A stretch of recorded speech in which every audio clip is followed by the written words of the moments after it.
Hi, it's Dave. So this is episode number 4 in my series of how to get rich. I suppose there are a lot of approaches in teaching people how to get rich. Just off the top of my head, there's the rah-rah approach, right? You can do it. Just believe in yourself. Look in the mirror every day. Say you will be rich. Or there's the be like me approach. It's here's my Lamborghini. It's so awesome, right? Be like me. Then there's the make me rich by buying my course on how to get rich. And then there's always the get rich quick schemes. I did a Google search on how to get rich, and then a lot of the terms were like how to get rich fast, how to get rich quick. And I guess people are always looking for a shortcut. I think, however, in all these different ways, there's a missing piece, an overlooked piece. And that is a deep understanding of the concepts, the mechanisms, and ideas of really growing wealth and getting rich. What does it mean? And what's the path toward growing wealth? I think the deeper you can grasp these concepts, the more natural and easy it will be. In this video, I want to share 3 powerful concepts behind the idea of compounding. And I think it will blow some of you guys' minds. I mean, for some people, you might have heard it, but for a lot of people, I think they haven't really taken the time to profoundly investigate and think about what compound growth really means. All right, number 1, resources can grow on your own. So I want to repeat this idea. Number 1, resources can grow on their own. See, from a very young age, we're taught that the only way to make money or to grow wealth is to earn it, to work hard and to basically exchange our time, right, for money and to save that. However, there's a different idea at work, which is there's resources or assets where you can build or you can own, and they can actually grow apart from your work, your energy, your skills, and your knowledge. In fact, they can be a separate entity outside of yourself.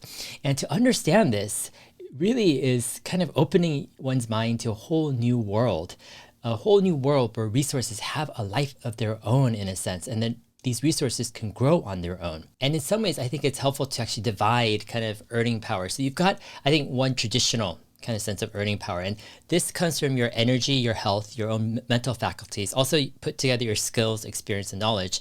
And this is how you create value, right? You exchange your time and expertise for a certain value.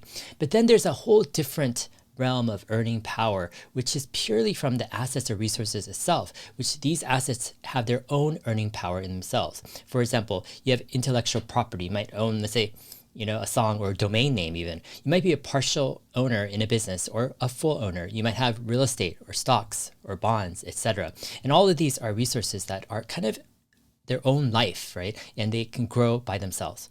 All right, number 2, resources can grow faster the more you have.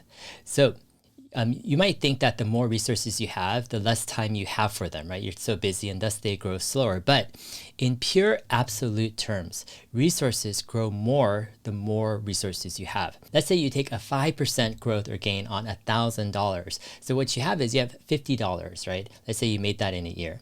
However, if you compare the same 5% growth to $10 million, now that's a huge difference, right? That's $500,000. And then at a certain point, you just need actually a really small percent of gain to get a huge, large amount, right? For example, if you have $100 million and you make just 3%, that's $3 million, right? So the absolute amount actually grows immensely as you have more resources. Now, I understand that this gets a bad rap. You have, for example, the rich living off of their riches, or trust fund kids, or people not working and they just live in kind of their own world in this privilege. And I get it, because I'm not saying, for example, use all of this for yourself. I think it needs to be paired with generosity and wise use. And I think there's a whole nother kind of set of concepts and ideas that we need to really think about on how to use these resources in the best way. All right, moving on to the third kind of major concept of compound growth, and that is the faster your growth rate, the more exponential, right, the difference is going to be. So this profoundly changes the outcome if you can actually increase the growth rate on your assets. So for example, I want to go ahead and take a look at this compound interest calculator. So if you actually start out with $100,000 hypothetically, and let's say you don't put any money in, and every year you get a 5%, right, growth or return. And let's say over 20 years, how much will your $100,000 become? Basically, it becomes $265,000. Now, let's say you change the rate of return from 5% to 15%.